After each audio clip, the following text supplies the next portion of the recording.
Hello दोस्तों, यह dictation debate 2 के लेसन नंबर 45 का है। यह डिक्टेशन 80 वर्ड पर मिनट का रहेगा।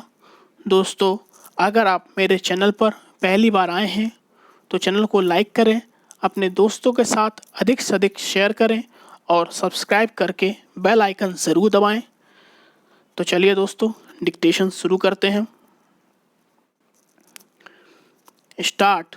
महोदय, हिंदी चिरकाल से ऐसी भाषा रही है जिसने शब्दों को उनके भिन्न देश अथवा भाषा में उद्गम होने के कारण बहिष्कार नहीं किया।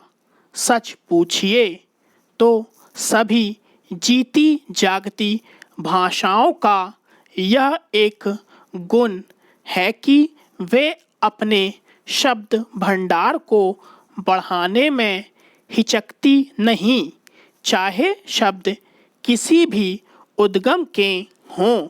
उन पर अन्य भाषाओं का प्रभाव पड़े बिना नहीं रह सकता, क्योंकि सभी जीती जागती भाषाओं में आदान प्रदान होता ही रहता है। इसलिए जब हम हिंदी को भारत के लिए एक सार्वभौम भाषा बनाना चाहते हैं तो प्रादेशिक भाषाओं के शब्दों और मुहावरों के लिए भी द्वार खुला रखना चाहिए। मैंने ऐसे कई लोगों के लेख देखे हैं जो हिंदी भाषी नहीं हैं और जिन्होंने हिंदी का अभ्यास राष्ट्रीय कामों के लिए ही किया है। उनके लेखों में कुछ ऐसे शब्द और मुहावरे देखने में आए हैं जो अर्थ तो स्पष्ट कर देते हैं पर आधुनिक हिंदी में प्रचलित नहीं है। अन्य भाषा भाषी ऐसे शब्दों और मुहावरों को अक्सर व्यवहार में लाया करेंगे और हम हिंदी भाषियों को उनका स्वागत करना चाहिए, ना कि बहिष्कार। हिंदी सच्चे अर्थ में राष्ट्रभाषा तभी होगी जब भारत के सभी निवासी इसके साथ प्रेम करने लगेंगे और इसकी उन्नति में अपना गौरव मानने लगेंगे। यह भावना तभी उत्पन्न और परिपुष्ट हो सकती है जब वे यह समझने लगें कि हिंदी में कुछ उनकी भी अपनी देन है और हिंदी पर उनका भी कुछ अधिकार है। मैं समझता हूँ कि हमें इस भावना का स्वागत करना चाहिए और इससे डरना नहीं चाहिए।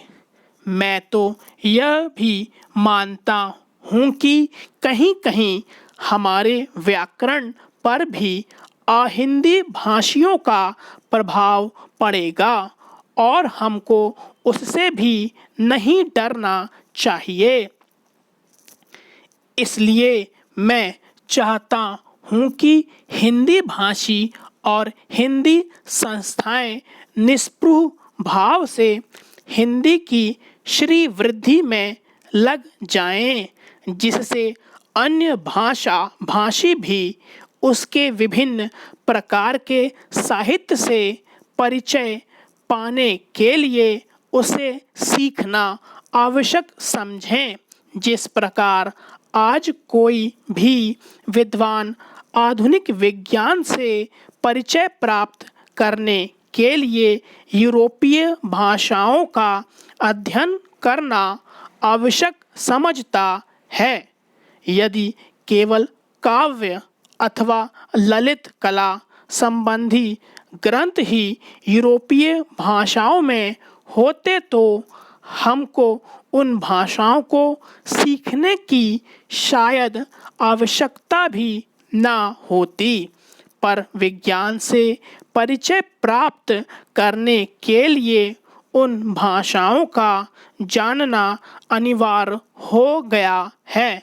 उसी प्रकार हिंदी भी इतनी समृद्ध होनी चाहिए कि आधुनिक विद्याओं को प्राप्त करने के लिए उसका जानना केवल पर्याप्त ही नहीं, आवश्यक भी हो जाए तथा इस भाषा में मौलिक ग्रंथ भी लिखे जाएं, जिनको पढ़ने के लिए अहिंदी भाषियों के लिए हिंदी सीखना आवश्यक हो जाए। जितनी बड़ी संख्या हिंदी जानने वालों की है, उतनी बड़ी संख्या संसार की 2-3 भाषाओं के बोलने वालों की है।